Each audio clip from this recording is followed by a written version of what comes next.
മുഖ്യമന്ത്രി ചർച്ച തെരുവ് യുദ്ധമാക്കിയതിൽ രാഹുൽ ഗാന്ധിക്ക് കടുത്ത അതൃപ്തി.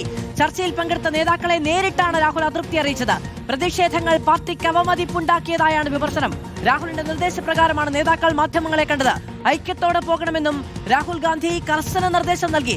റോഷിപാൽ വിവരങ്ങളുമായി ചേരുകയാണ്. റോഷിപാൽ, കേരളത്തിന്റെ രാഷ്ട്രീയം എന്താണ് എന്ന് നേരിട്ടറിയാവുന്ന ആളാണ് രാഹുൽ ഗാന്ധി. ഇവിടെ അദ്ദേഹം മത്സരിച്ച് ജയിച്ചതാണ്.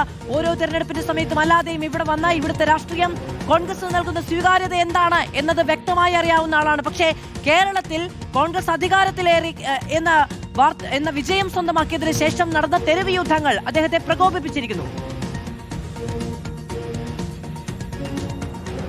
അതും അങ്ങനെ തന്നെയാണ്. കാരണം സംസ്ഥാനത്ത് കോൺഗ്രസ് ഇതുവരെ ഇല്ലാത്ത രീതിയിൽ ഒരു മുന്നേറ്റമുണ്ടാക്കി. 102 സീറ്റിൽ UDF കോൺഗ്രസ് സഖ്യം അധികാരത്തിലെത്തിയിട്ടും ഇവിടെ തർക്കം അത് തെരുവിലേക്ക്, ആദ്യം സൈബർ പോരായിരുന്നു, പിന്നീട് അത് തെരുവ് യുദ്ധത്തിലേക്ക് മാറിയതിലാണ് രാഹുൽ ഗാന്ധിക്ക് അതൃപ്തി. അത് നേരിട്ട് നേതാക്കളോട് തന്റെ അമർഷം രേഖപ്പെടുത്തുകയും ചെയ്തു. ഇന്നലെയുള്ള കൂടിക്കാഴ്ചയിലാണ് രമേശ് ചെന്നിത്തല, VD സതീശൻ, KC വേണുഗോപാൽ ഉൾപ്പെടെയുള്ള 3 നേതാക്കളോടും കടുത്ത അസംതൃപ്തി രാഹുൽ ഗാന്ധി അറിയിച്ചത്. കാരണം പാർട്ടി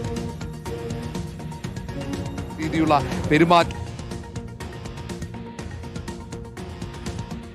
പ്രകടനങ്ങൾ അവസാനിപ്പിക്കണം, തെരുവ് യുദ്ധം അവസാനിപ്പിക്കണമെന്ന കർശന നിർദ്ദേശമാണ് രാഹുൽ ഗാന്ധിയുടെ ഭാഗത്തു നിന്ന് 3 നേതാക്കൾക്കും ഉണ്ടായത് എന്നാണ് നമുക്ക് മനസ്സിലാക്കാൻ കഴിയുന്നത്.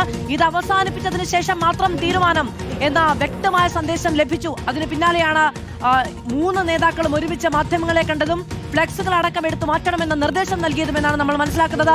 റോഷിപാൽ നമ്മളോടൊപ്പം തുടരുന്നുണ്ട്. ഇപ്പോൾ രമേശ് ചെന്നിത്തലയുടെ ദൃശ്യങ്ങളാണ് കാണുന്നത്.